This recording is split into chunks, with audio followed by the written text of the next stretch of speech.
All right, everyone. Good morning. How are we doing? I'm not happy, guys. I'm not happy. I came out and about. I'm in beautiful sunny Brisbane, and I thought I'd show off a bit, Kevin. I thought I'd get out and show you my beautiful view and the lovely weather.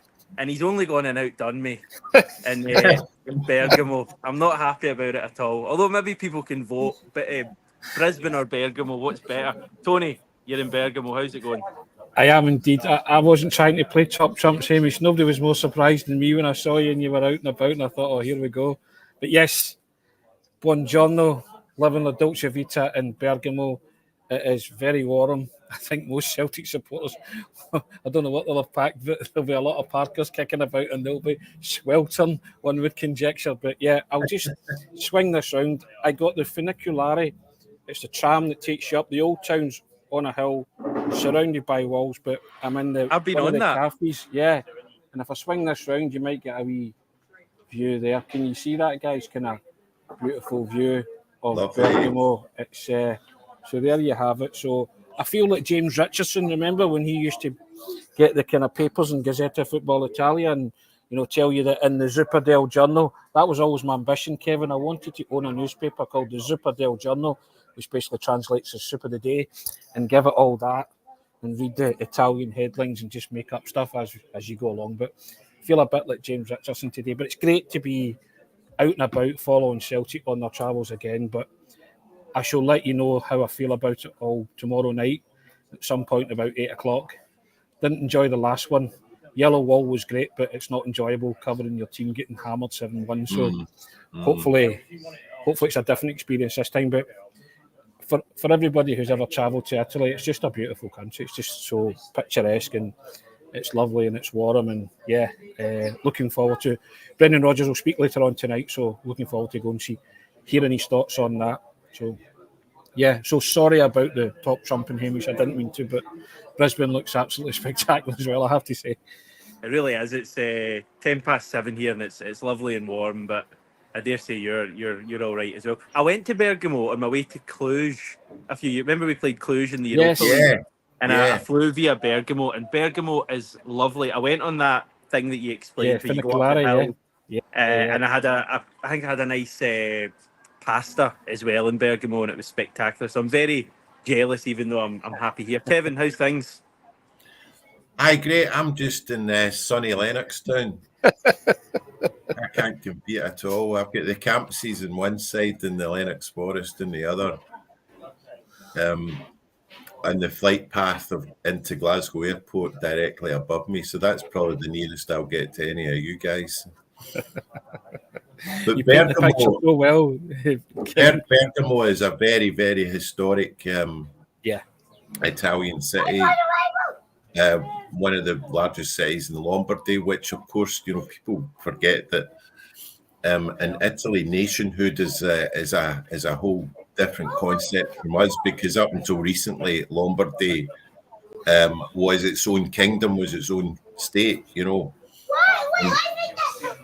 until it was conquered by Garibaldi in the 1850s, but that's another story. Hence the name of the biscuit, Garibaldi's, as they're known. Indeed. Yes. Aye. For those who are familiar Great with revolutionary leader. Yeah.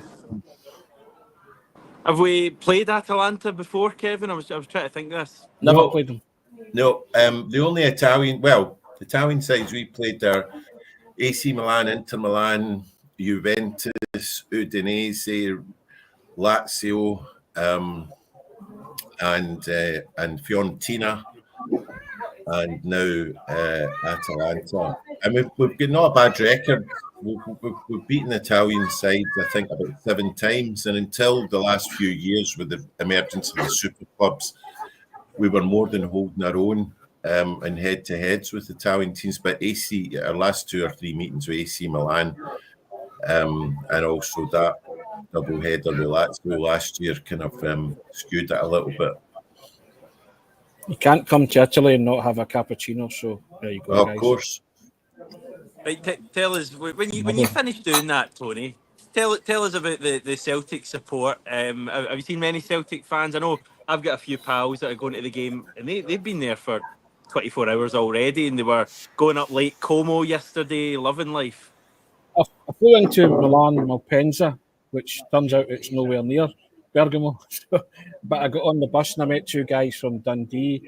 Cracking guys, was talking away to them. They're actually going back to Milan tonight to see Milan play Club Brugge. Another game in Italy as well, so they were deciding what one to go to. But I think they're going to go back and watch Milan. But yeah, the Celtic supporters are arriving as we speak.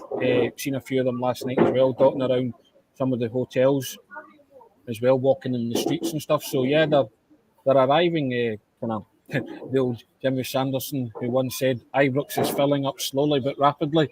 Yes, Celtic supporters are arriving slowly but rapidly, and so yeah, I mean they travel in their thousands to come and see Celtic, and I think a lot of them are intrigued by this one. As Kevin said, they're Celtic are charting new territory by playing Atalanta.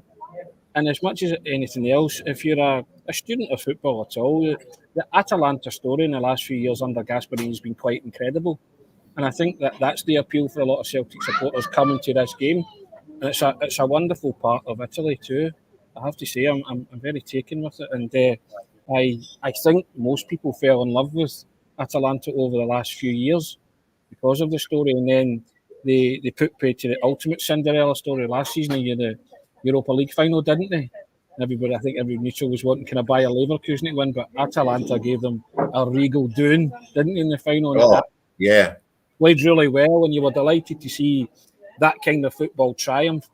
And it's one tonight where I mentioned on the pod the other day that arguably Atalanta are a better side than Borussia Dortmund.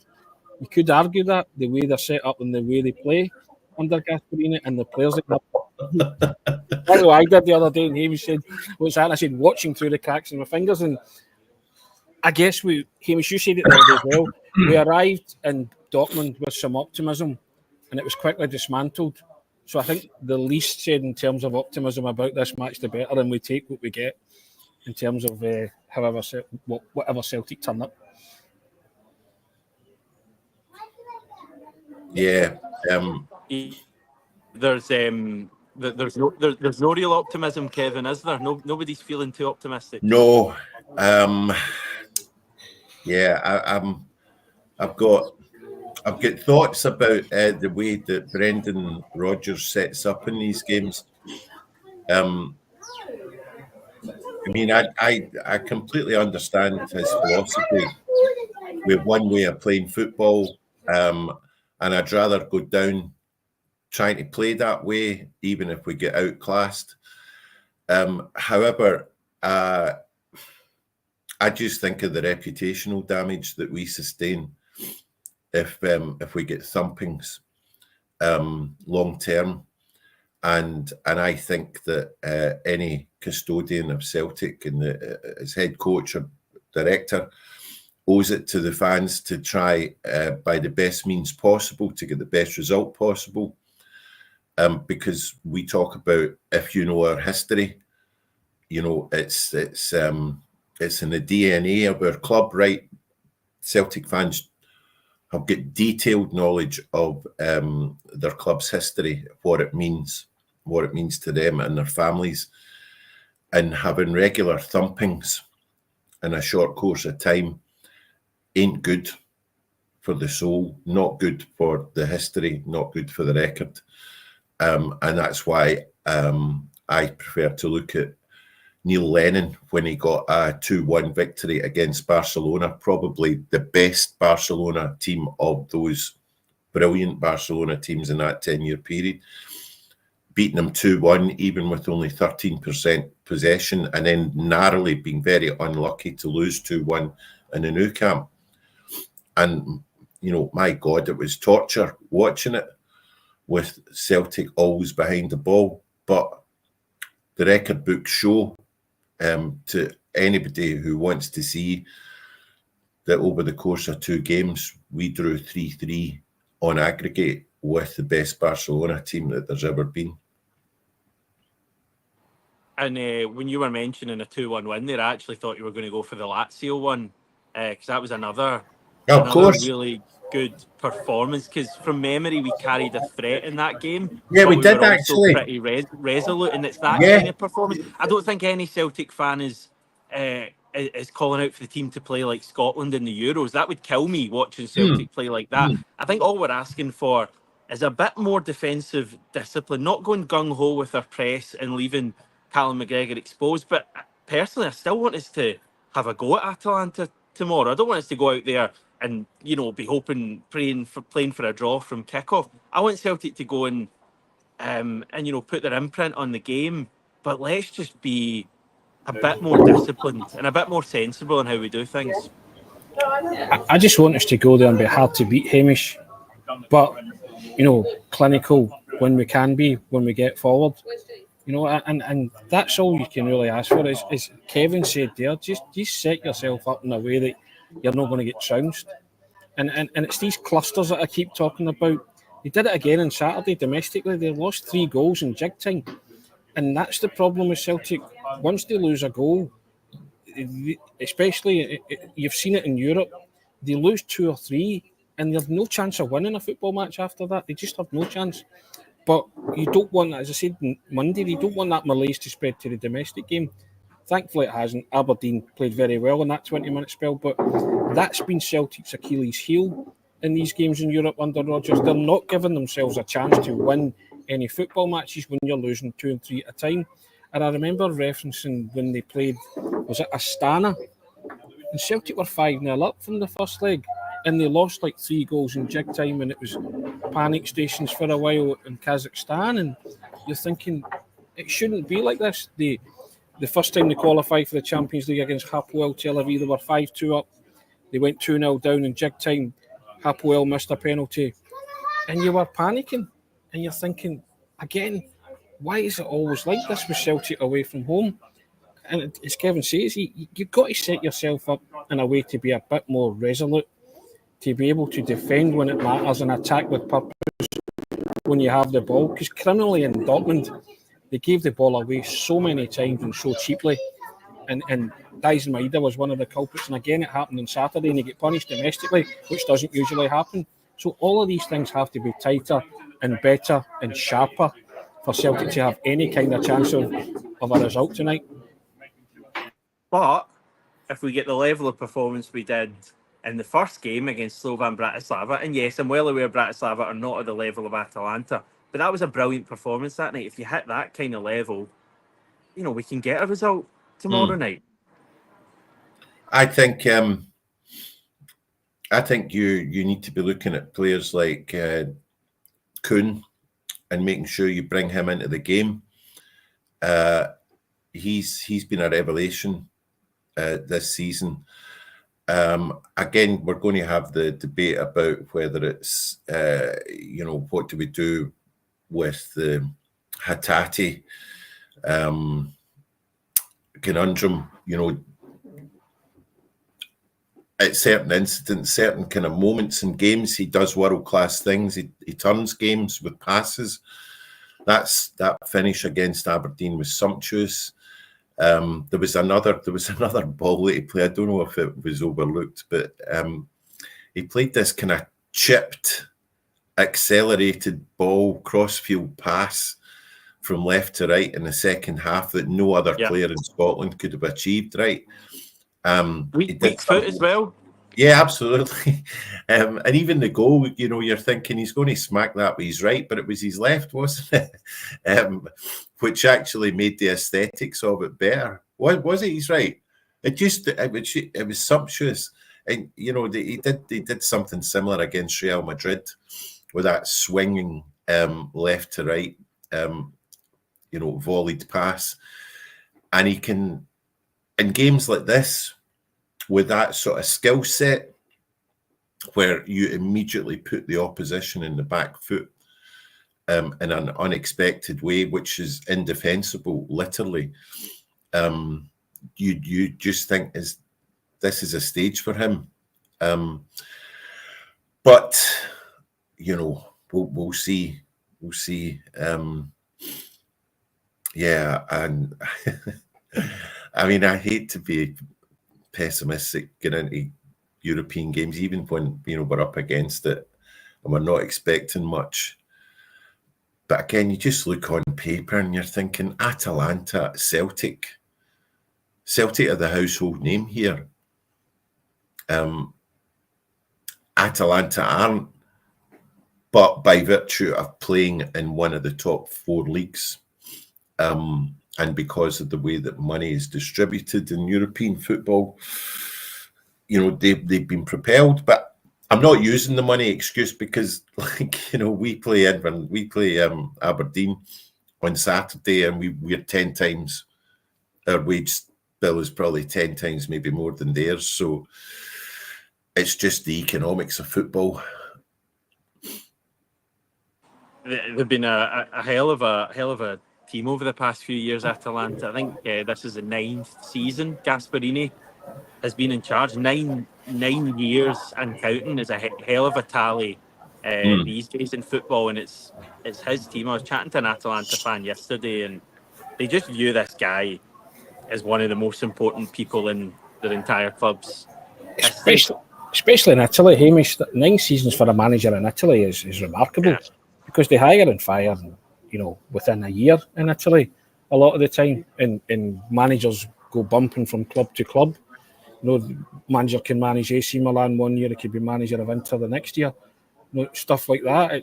It's a kind of weird football culture that they have, to me, in terms of the managerial appointments at times in Serie A. But Gasperini, I mean, it's a wonderful footballing story. It is kind of one of the Cinderella stories of Italian football.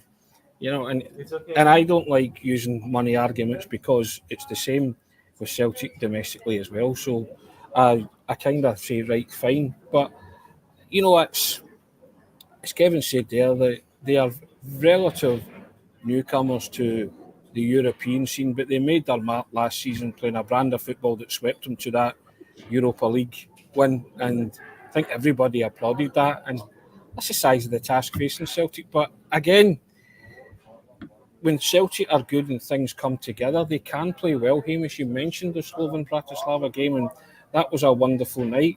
And I think I'll big up Kevin, because it was Kevin that tempered everybody's enthusiasm with the Dortmund game that day. We were all kind of like, I didn't mean, that wasn't my intention. I know it wasn't your intention, but again, you said, and I've known better as well, being an older head, but wasn't getting swept away. But I was just confident in that Celtic team to maybe, get a result. How wrong we were.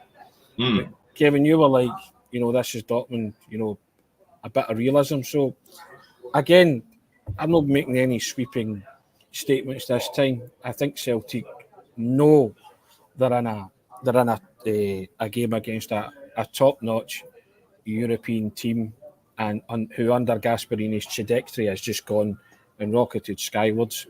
We'll take anything that we can get from this match, but the Celtic players have to be better. It's, as you say, it's not fun watching Celtic getting turned over in Europe, and I think in a way sometimes, I'm not saying all the time, but it potentially dissuades players from joining your club, because you offer them Champions League. You can offer them Champions League football, but if they look at past results, they'll maybe think, well, you're in the Champions League, but you take a few doings, it's not what I want to be part of. I'm not saying that players have knocked Celtic. Well, I am kind of saying players maybe have knocked Celtic back in the past. You don't know, do you? You're not privy to that kind of information. But I guess in a roundabout way, it doesn't make for good reading, does it? And it's the manager's prestige and the club's prestige, and as you say, the good name of the club that takes a battering. And I wanted this European campaign to restore that battered image and pride. It still can, and you can look upon the Dortmund result as a blip. That's what I'm hoping for the rest of this campaign. Yeah.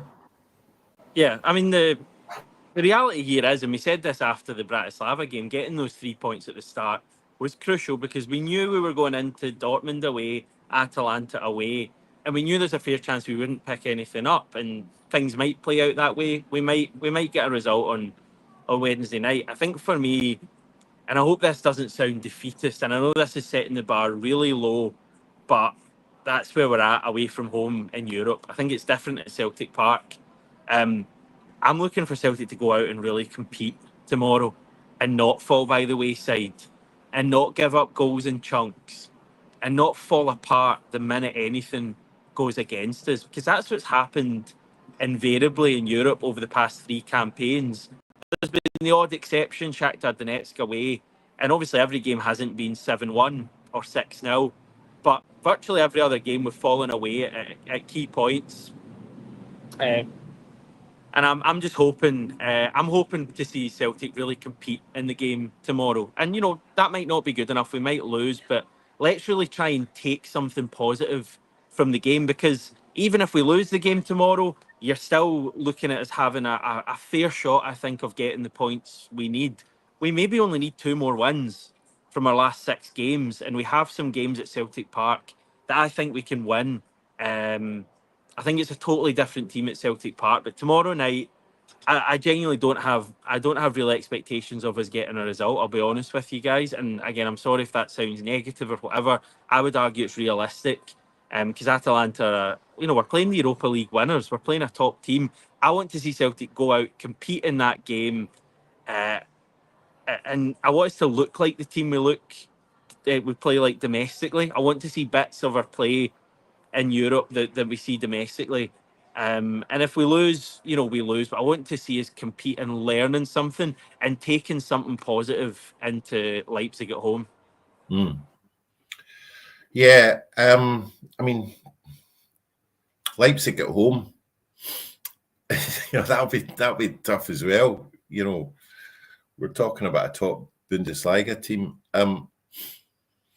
Yeah, I just wonder that, you know, if we go down narrowly, 1, maybe 2 goals, having been in the game, having had portions of the game when we were good, again, it just gives the players who are involved in those situations a bit of confidence, knowing that, you know, in large portions of a game against high quality opponents, they played well.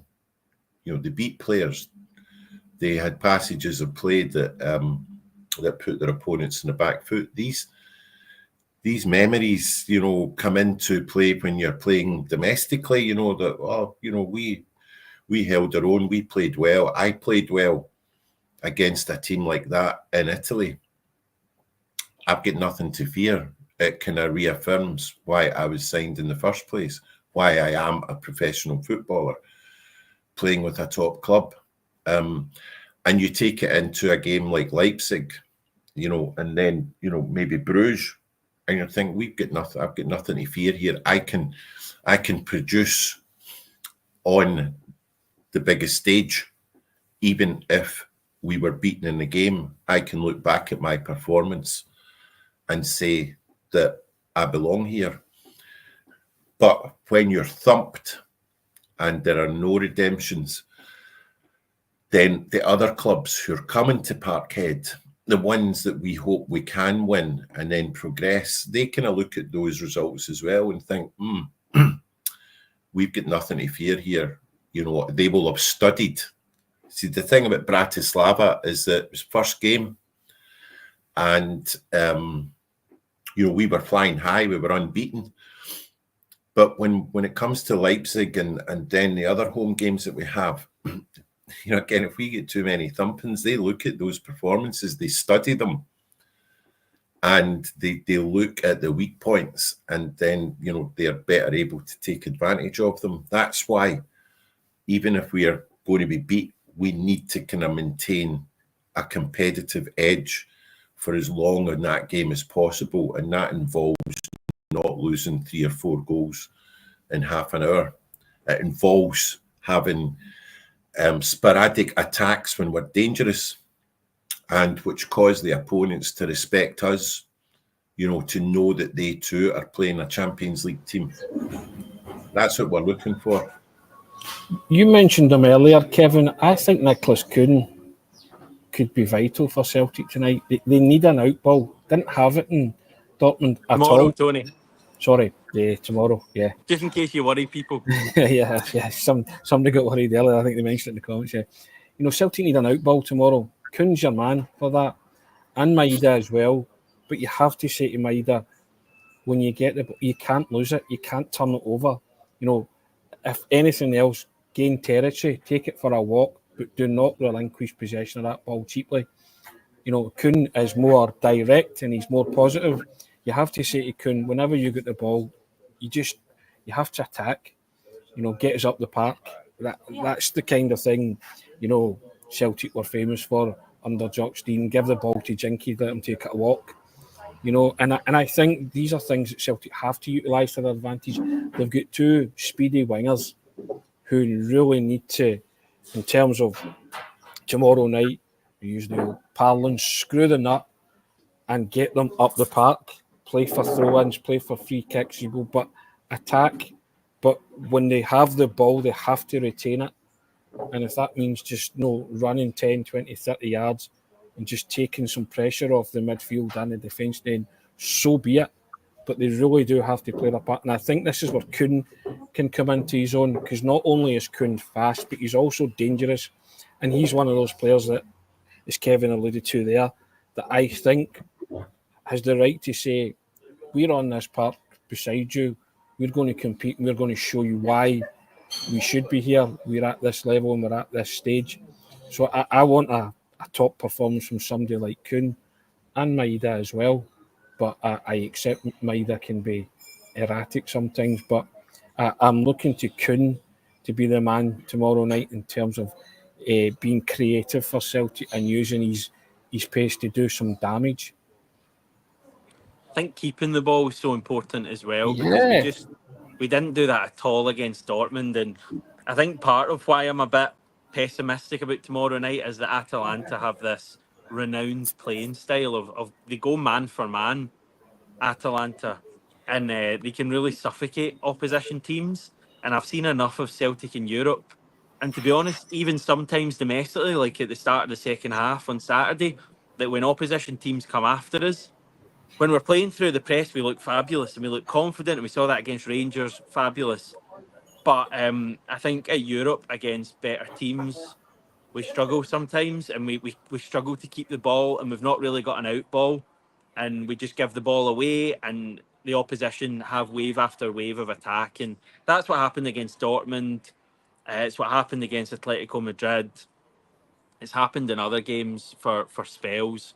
So I think really believe in yourself tomorrow night, because we're a good team. We have good players, and those players didn't do themselves justice at all against Dortmund. And surely the kind of thing I'm clinging on to here is, surely after that Dortmund game, you get a reaction tomorrow night. At the very least, you get a team that are itching to get out there and to prove a point. That Dortmund game was a one-off. And time will tell if it was. I think a lot of us have the fear that genuinely tomorrow night could go a similar way. And listen, it could. If we play like we did against Dortmund, Atalanta will score a lot of goals against us because they're a top team. I watched the highlights of the game against Shakhtar Donetsk, and they scored 3 goals, hit the woodwork twice, and created so many other chances. That could have been 7-1. But I think we've got to do ourselves justice. I'll go through a few comments. Christopher saying, I dread tomorrow's game. I fear it could end up being a bad result, as it was in Dortmund, especially as the team is conceding too many silly and easy goals. Sanity clause, we should set up solid and look at counter-attacks. Maybe play Bernardo with instructions to help Callum in midfield stay disciplined.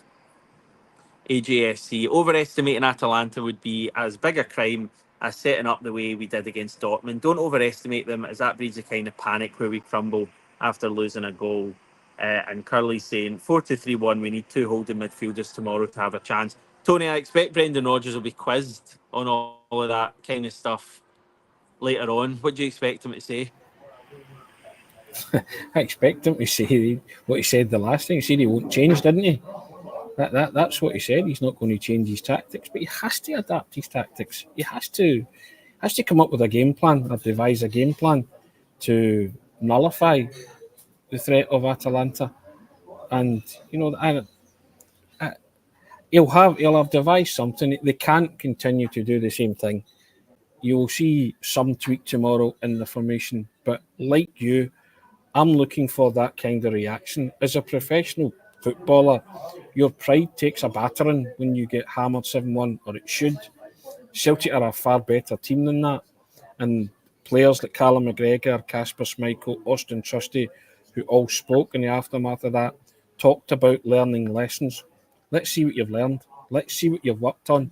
This is the ideal opportunity because you're playing another, top European side. But so put that into practice and shows that you've learned, shows that that the manager has still instilled confidence in you guys to go out there and implement a game plan that can maybe be effective and get you a result. Celtic winning in Italy, it has been rare, but Neil Lennon managed it, as Kevin said, against a really good Lazio side. It can be done. You can win football matches on the road, and you can win with, X amount percentage of possession.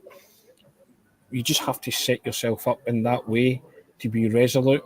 And again, it's that giving away of the ball cheaply for me. That cheap possession, I think it's criminal, especially on stages like that. You will get ruthlessly exposed and punished.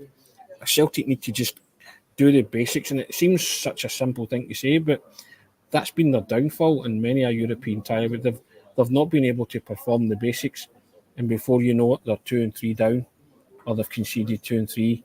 And as I said earlier, you just don't give yourself a chance to get a stranglehold in any match when you're going 2 and 3 down so quickly. But Kevin, you'll know how many times over the course of our history have we been built up for a match and feeling good and then been walloped like in Dortmund, and then the next game comes and suddenly expectations are down and you get some sort of surprise positive result. Yeah, we over the last few years, if you look at Celtic's European history, there have been segments to it, and it kind of traces the economic, the changing economic climate in European football, and we're currently in the age of the billionaire super teams, where you can tell for the first time in the history of European competition, it must be a bookmaker's nightmare, because if you took a punt on who was going to win or be in the last 4 of the Champions League at the start of the season, you will have a far better chance of identifying those clubs than you would have maybe 20 years ago. And that's again because of it being the almost exclusive domain of clubs, maybe 8 clubs, 7 clubs from only 4 countries. And Celtic and 1 or 2 other big clubs, former big clubs in big European nations, have struggled with that. If you look at some of the thumpings that clubs from the old Eastern European strongholds have had, even some Portuguese clubs, Belgian clubs. But I just don't know. I know there's maybe only 2 or 3 Scots will play for Celtic at the most. But, we just struggle at that level with that basic quality of like retaining possession under pressure and moving it quickly. And so even though I'm talking about other nations, like ours, like Holland, like Belgium, like Portugal, the way that their competition, their local competitions play out, the clubs that they will face locally are all playing a kind of smart, sophisticated style of football, which is adopted across Europe. So even right down to the kind of the smaller clubs in those leagues, they're playing this sophisticated one-touch, pass and move, high press football. In Scotland, and I don't want to do down Scottish football, because like the audiences that we get for our size are still amazing, amongst the top in Europe. But the style of football that is played in Scotland throughout the leagues is light years away from or behind the accepted style of football played in European football. And so that means that the top clubs in those countries, when they play European football, they're accustomed to that kind of style. And Celtic aren't, because Scottish football has refused to embrace that kind of modern way of playing. And by the way, I'm not saying here that Celtic should blame other clubs and their deficiencies for our deficiencies in Europe. I'm just saying this is what it is.